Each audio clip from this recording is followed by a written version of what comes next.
বিসমিল্লাহির রহমানির রহিম। আসসালামু আলাইকুম ওয়া রাহমাতুল্লাহি ওয়া বারাকাতুহু।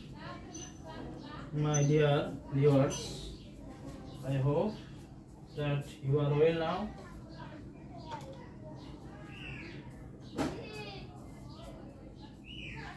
Today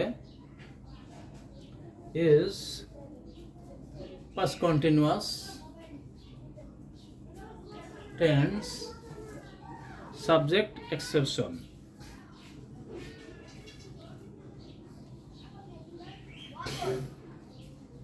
দেখো আগে দেখো বাংলা ক্রিয়াপদ শেষে কি থাকে? বাংলা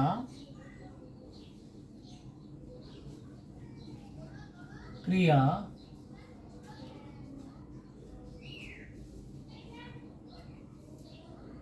পদের শেষে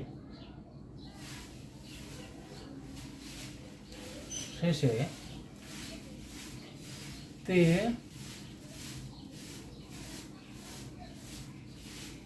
ছিল,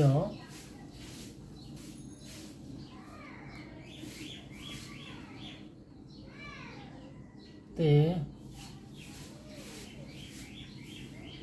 ছিলে, তে ছিলেন,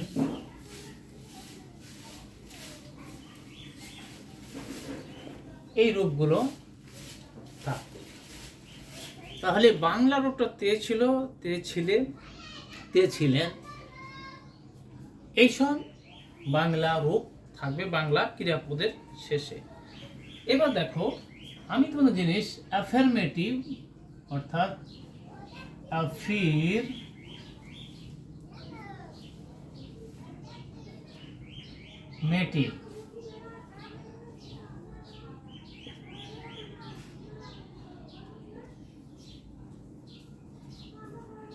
নেগেটিভ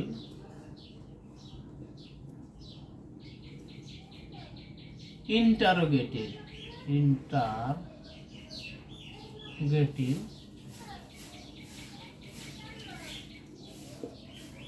WH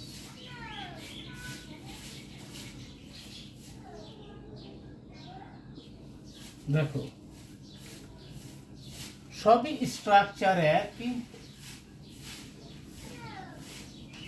এটা দেখো গঠন হলো প্রথমে সাবজেক্ট প্লাস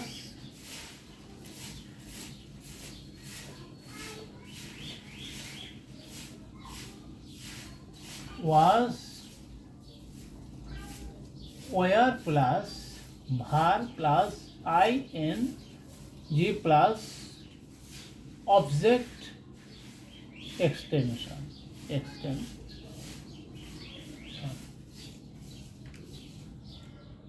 দেখো নেগেটিভের তা দেখে নাও, subject plus was were plus not plus verb plus ING plus object plus extension. Interrogative দেখো প্রথমে auxiliary verb was oblique were plus subject plus ভার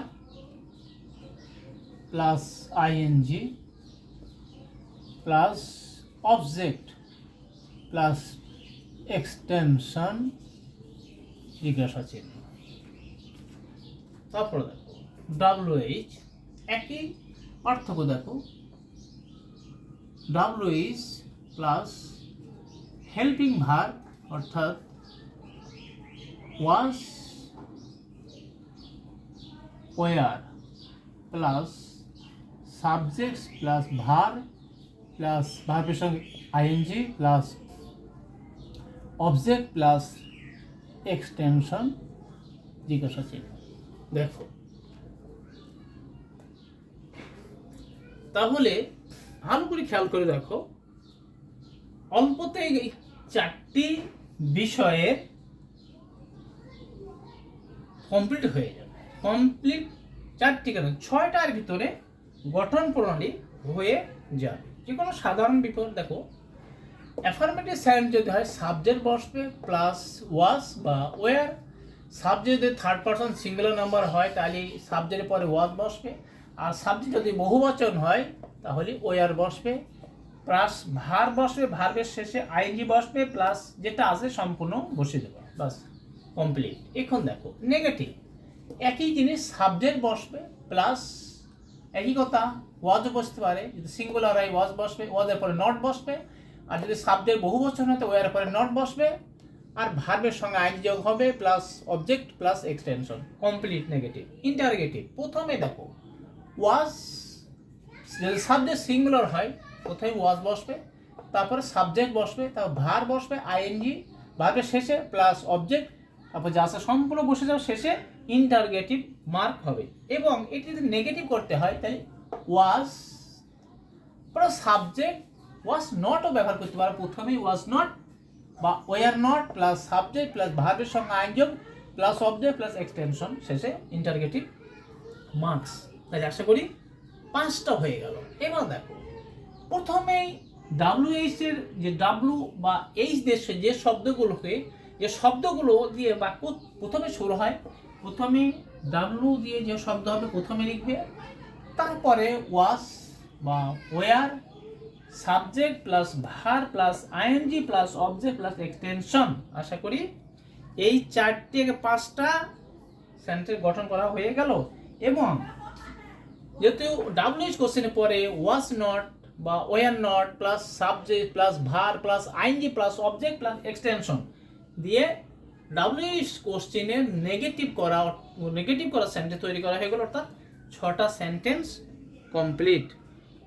আশা করি তোমরা এখান থেকে উপকৃত হবে। কিন্তু যেটা আমি বলেছি যে সেন্টেন্সটা দেখো, ব্যতিক্রম যে ক্লাসগুলো সেই ক্লাসগুলো দেখো কি হবে। আশা করি এই 6টা সেন্টেন্স গঠন প্রণালী এখানে সমাপ্তি। মেন ক্লাস দেখো, মাত্র দেখো এক্সেপশন যে বলা হয়েছে যে একটা কাজ চলছে, যদি একই সময়ে 2টা কাজ চলছে বোঝানো হয় তাহলে 2টা সেন্টেন্সই পাস কন্টিনিউয়াস টেন্সে তৈরি করা হবে। দেখো সেন্টেন্সটা দেখো, সে যখন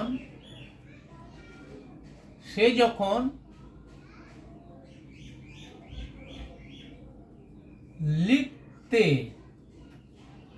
ছিল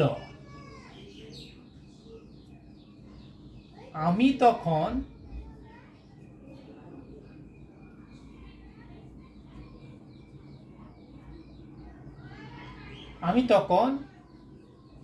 বই পড়িতেছিলাম।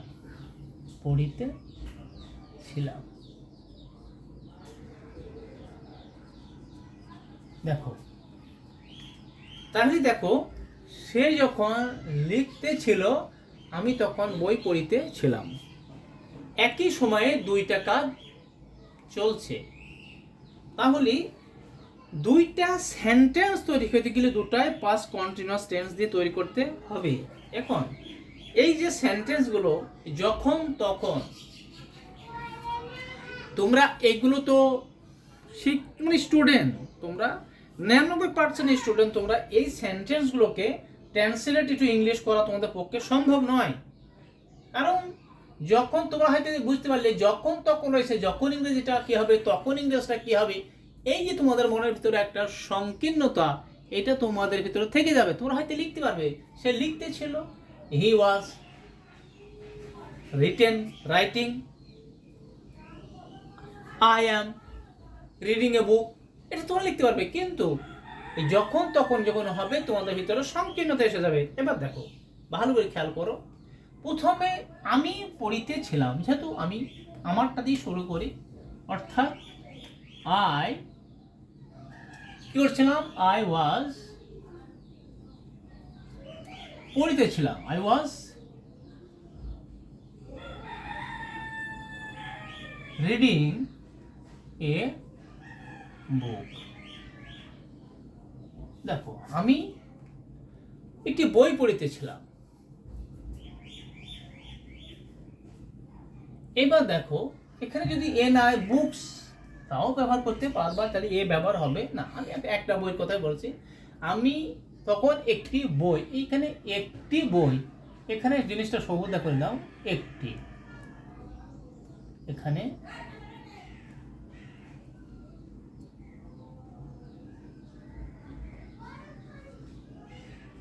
একটি, তাহলে সুবিধা হবে।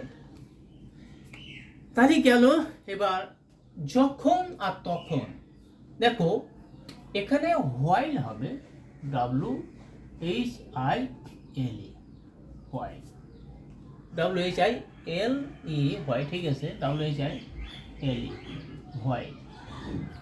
হোয়াইলের অর্থ হলো যখন তখন বা একই সময়ের মধ্যে, এই সময়ের মধ্যে অর্থ আসবে WHILE। হোয়াইলের অর্থ যখন তখন বা এই সময়ের মধ্যে অর্থ আসবে। অর্থাৎ দেখো এই সময়ের মধ্যে দুটো কাজই হচ্ছে। সে যখন লিখছিল তখন আমি পড়ছিলাম, তাহলে এই সময়ের মধ্যে দুটো কাজ হচ্ছে, এই জন্য হোয়াইল ব্যবহার করতে হবে। এবার দেখো হি ওয়াজ রাইটিং, WRITING।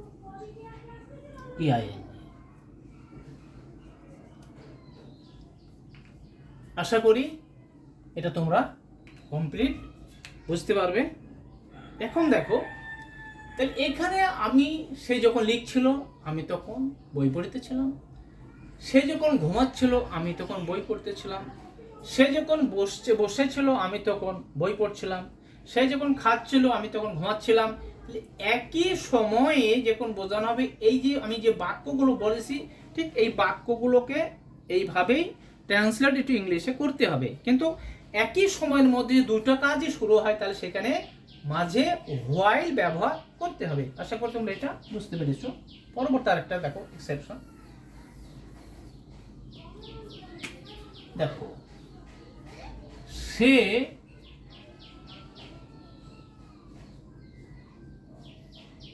যখন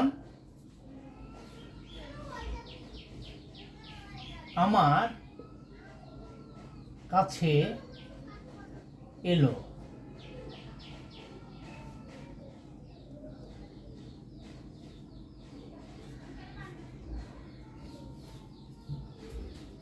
তখন আমি তখন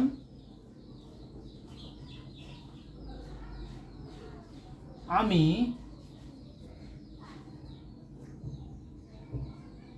লিখতেছিলাম।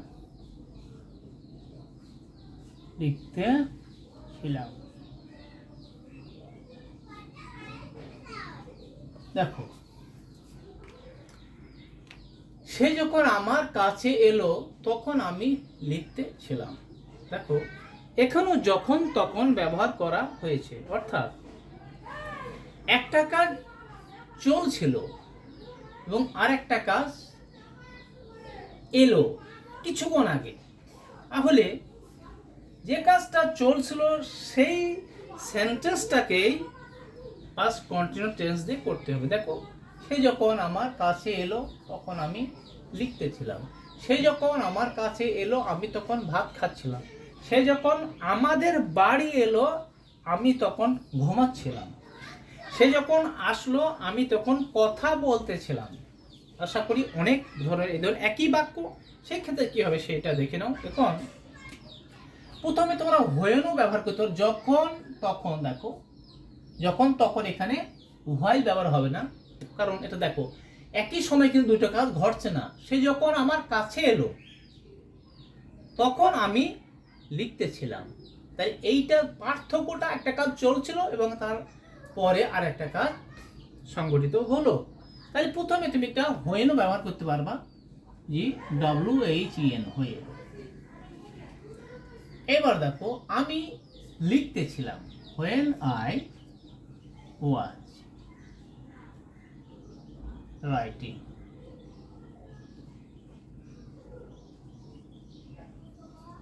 আমি লিখতেছিলাম। এবার কি, সে এলো পরেরটা পাস্ট ইনডিফিনিট হবে, হি কেম